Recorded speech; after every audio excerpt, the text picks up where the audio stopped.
Masih ada perbedaan saya dengan Pak Anies yang saya ingin nanti klarifikasi. Jadi beliau selalu menyatakan janganlah menyerang presiden sekarang. Saya bilang bukan saya menyerang, yang saya repot mencari apa yang saya bisa puji. Itu yang repot sekali saya. Induk segala kejahatan adalah kebohongan. Jadi kalau orang sudah berbohong, maka jangan pernah memimpikan membuat kebaikan. Itu hipotesa saya. Nah, tapi saya salut Pak Anies. Kalau dia memberikan kesabaran 10% saja ke saya, mungkin saya menjadi sabar. Karena beliau itu sabarnya kira-kira 1000%. Dicaci maki tiap hari, tetap aja sabar. Tapi kalau pemimpin kita sabar, jangan kita juga semua jadi sabar. Karena nanti diinjak-injak kita kalau kita sabar juga. Problemnya sekarang, saya katakan kalau Anda tidak mau lanjutkan terus sekarang, saya bilang seorang penguasa yang ingin melanjutkan kekuasaannya atau ingin mewariskan kekuasaannya kemungkinan hanya 5 hal.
Jadi masih ada perbedaan saya dengan Pak Anies yang saya ingin nanti klarifikasi. Jadi beliau selalu menyatakan janganlah menyerang presiden sekarang. Saya bilang bukan saya menyerang, yang saya repot mencari apa yang saya bisa puji. Itu yang repot sekali saya. Dan bukan menyerang, menyampaikan apa sebenarnya kebohongan apa yang diucapkan, itu tugas saya tiap hari gitu. Saya ngintip lagi tiap kebohongan apa lagi hari ini diucapkan.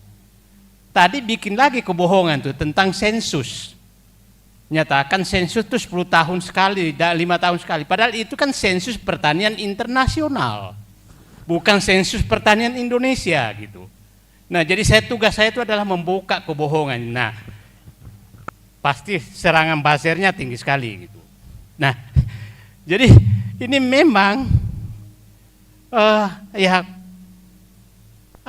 jadi Bapak saya itu menyatakan induk segala, mungkin Pak Ustadz nanti koreksi kalau salah, induk segala kejahatan adalah kebohongan.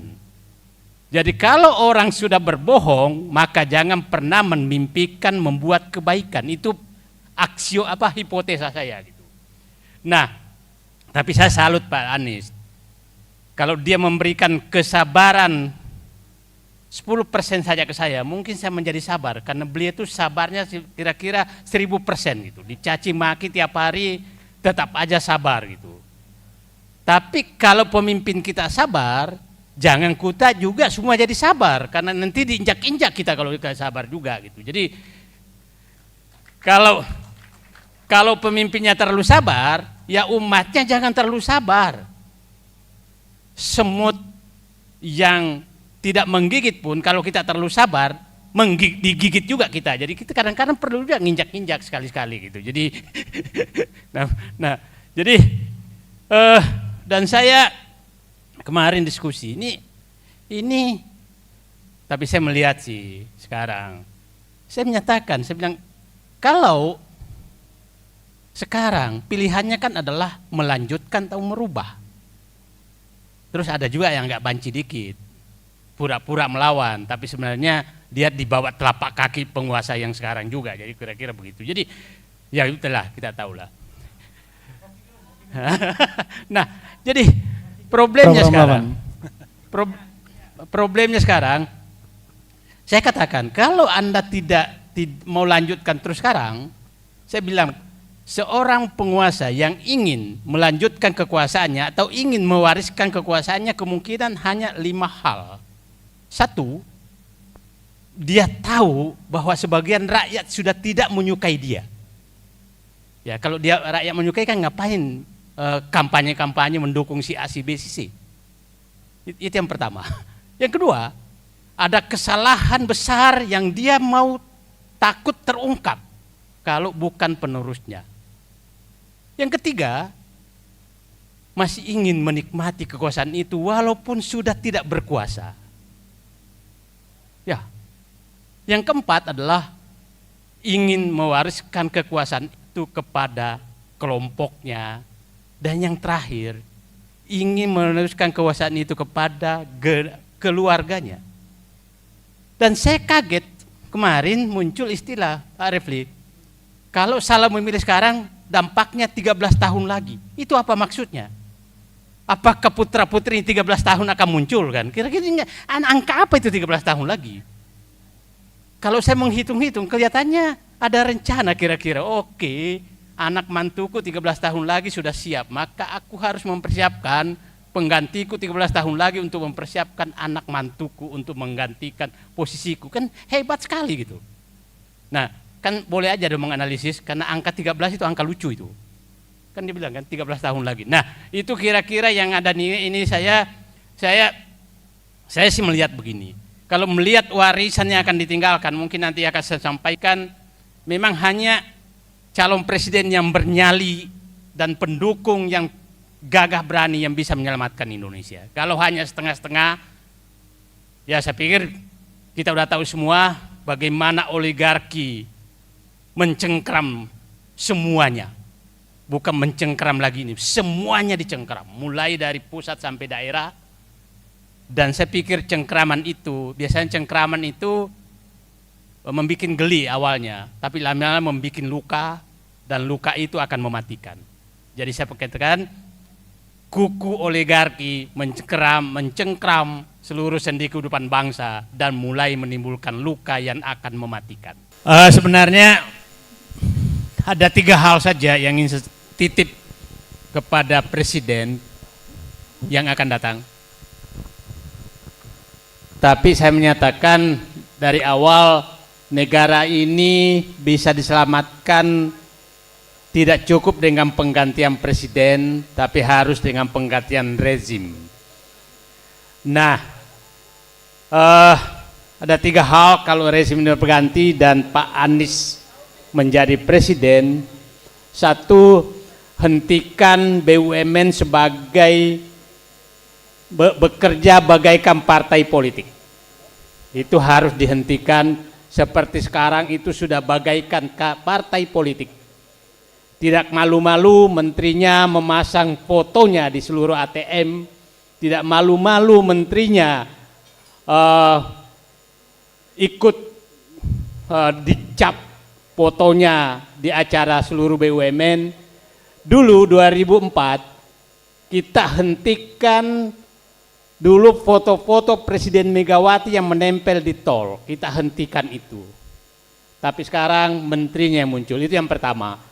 Yang kedua, saya berharap Pak Anies Baswedan mengembalikan marwah para cendekiawan Indonesia, orang pintar Indonesia, dan memasukkan kembali negara ini dikelola dengan para intelektual, bukan para pemuja kekuasaan. Itu menurut yang kedua.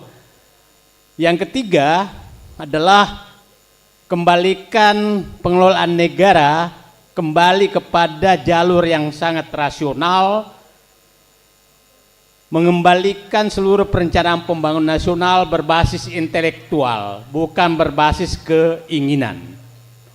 Juga mengembalikan fungsi lembaga negara sebagai lembaga negara, bukan sebagai pelaksana keinginan penguasa.